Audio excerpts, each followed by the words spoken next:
ऐसा ही तो है। मतलब बेटे को या बेटी को दरमियान में खड़ा करते हैं, साइडों पर माँ बाप बैठे होते हैं, रिश्तेदारों की लाइन लगी होती है और हम कहते हैं ओ वाला गाना लाई जरा, देखिए कितना सोना डांस करता है या कर दिए। और जदों वो डांस करता है तो फिर ਅਸੀਂ कहने तालियां बजाओ कितना वधिया डांस कीता है। मतलब ये हमारी तरबियत है। और जब वो बड़े होकर बिगड़ जाते हैं, गलत राहों पे चले जाते हैं, अपनी ईमान से गिर जाते हैं, तो हम कहते हैं ओ साडे नाल की हो गया। और फिर जो ऑडियंस बैठी होती है ना वहां पर, वही गालियां गलोच दे रही होती है, अब्यूजेस कर रही होती है। आप सबसे रिक्वेस्ट करना चाहूंगी, ये बाइबल मुकद्दस की तालीम नहीं है। देखिए गलतियों चैप्टर 5 वर्स 19 से ऑनवर्ड्स पढ़ना शुरू करें। नाच रंग जिस्मानी काम है और बाइबल कहती है ऐसे काम करने वाले खुदा की बादशाहत में दाखिल नहीं होंगे। अच्छा चलिए, मैं तो आज इस टॉपिक पर एक छोटी सी बात लेकर मैंने एक वीडियो बना दी। ये हजारों साल पहले लिखा गया है, लेकिन ये काम तो अभी भी हो रहा है। सो प्लीज प्लीज प्लीज अपने बच्चों की तरबियत बाइबल मुकद्दस के मुताबिक करें। मतलब हम अपने बच्चों को सिखा कुछ भी नहीं रहे हैं, बचपन से हम उनको ट्रेन कर ही नहीं रहे हैं। कलाम मुकद्दस क्या फरमाता है उन्हें बता ही नहीं रहे हैं, ना घरों में बताया जा रहा है, ना माँ बाप अपनी जिम्मेदारी ले रहे हैं। और फिर हम कहते हैं कोई जादू की छड़ी घूम जाए और उनको खुद ही सब समझ आ जाए। कैसे समझ आएगा?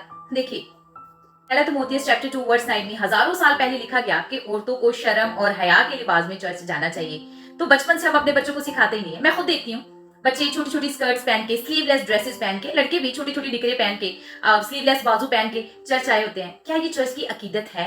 क्या हम चर्च की इज्जत करते हैं?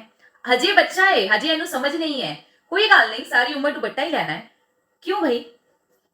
क्या खुदा के घर में आने की या खुदा के सामने हाजिर होने की कोई अकीदत नहीं होनी चाहिए? ना माएं खुद ख्याल रखती हैं, ना बच्चियों का ख्याल रखती हैं, ना बच्चों का ख्याल रखती हैं। माएं भी ऐसे ही आती हैं सही चमकदार लिबास पहन के। यहाँ बाइबल फरमाती है कि सोने मोतियों से खुद को क्या कहते हैं, सॉरी, आरास्ता ना करो। मतलब हमारा जो अपीयरेंस होनी चाहिए ना, या जो हमने खुद को सजाया हुआ है, वो हमारी क्वालिटीज होनी चाहिए, वो अमाल होने चाहिए जिसकी वजह से लोग हमें पहचाने, उससे हमने खुद को आरास्ता किया हो। मसीही औरतें मसीही नजर आनी चाहिए। माफ कीजिएगा, मैं जहां कहीं भी समटाइम संडे को हम चर्च जा रहे होते हैं या नॉर्मली कहीं बाजार में या कहीं पर भी, जहां पर किसी लड़की ने बाल स्ट्रेट किए होंगे, सीधे दुपट्टा बस गले में डाला होगा और डार्क सी लिपस्टिक और इस तरह के अजीबोगरीब मौफी के साथ, नोटिस कर लेते हैं हम कहां से ताल्लुक रखते हैं। ये रियलिटी है।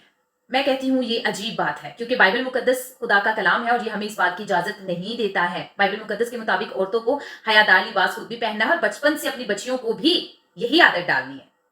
अगर आपने कहीं बाइबल मुकद्दस में से इसको नहीं पढ़ा है तो जीसस मूवी लगा के देख लें। उससे पहले अब्राहम की मूवीज हैं, बुजुर्ग मूसा की मूवीज हैं, उसमें देखिए औरतें कैसे लिबास पहनती थी। बनी इसराइल कौम की जो औरतें थी वो किस तरह से अपने आप को ढांकती थी, कैसे ढांकती थी। ये बाइबल मुकद्दस का हुक्म है, कोई अपनी तरफ से नहीं कह रहा है। आज तक नहीं माना जा रहा है, हजारों साल पहले लिखा हुआ था। आज भी वही रिवाज चल रहा है, वही चीजें चल रही है, चलती चली जा रही हैं। पता नहीं किस डर से, शायद चर्चेस में भी नहीं बताया जाता है कि लोग कम हो जाएंगे, चर्च आना बंद हो जाएंगे। देखिए हमारा काम है सच्चाई को बयान करना, बताना। जैसे जैसे आप सीखते जाएं, खुद को बदलते जाएं। मैं भी ऐसी नहीं थी, आहिस्ता आहिस्ता बदलना शुरू हो गई हूँ और ये बदलाव इतना खूबसूरत है that I am enjoying these things. मुझे मजा आना शुरू हो गया है सिंप्लिसिटी का। सब मुझे कहते हैं कि ऐसे वेरी सिंपल ना, मतलब किसी भी ड्रेस में दुपट्टे में बैठ के आप वीडियो बना देती हैं और इस तरह। तो मैं अक्सर कहती हूँ कि मुझे अच्छा लगता है, मुझे मजा आता है। मैं भी ऐसी नहीं थी, फैशन में मैं शुरू से बहुत ज्यादा आगे नहीं थी, लेकिन चीजें उस तरह से करती थी जैसे आम लड़कियां करती हैं और इंसान को पसंद होता है। लेकिन बाइबल कहती है कि अगर तुम रूहानी हो, मतलब अगर हम रूहानियत में खुदा में आगे बढ़ना शुरू हो गए हैं, खुदा का रूह हमें आ गया है, मैंने कलाम मुकद्दस में से पढ़ लिया है, मुझे इसकी समझ आ गई है, तो खुदा का रूह मेरी मदद भी करेगा ताकि मैं इस पर अमल करूं। अब मैं बदल रही हूँ, मैं काफी बदल गई हूँ। मैं वहां नहीं हूँ जहां मुझे होना चाहिए था, लेकिन मैं वहां भी नहीं हूँ जहां मैं थी। खुदा उनका शुक्र करते हैं। प्लीज प्लीज प्लीज खुद भी सीखें, दूसरों को सिखाएं, वीडियो फॉरवर्ड किया करें, दूसरों के लिए रहनुमाई का बाइस बने, एक दूसरे को तसल्ली दें, खुदा के कलाम की मुनादी करें, लोगों के रिस्पॉन्स की फिक्र किए बगैर। लोग की कहेंगे ऐ नहीं सोचना, बस आपने खुदा का कलाम डिलीवर कर देना है उनके तक। बाकी खुदा का रूह खुद रहनुमाई कर लेगा, खुद मदद कर लेगा, खुद सिखा लेगा। बदलने की जात खुदा में है। हम अपने आर्ग्यूमेंट से नहीं बदल सकते, कलाम तब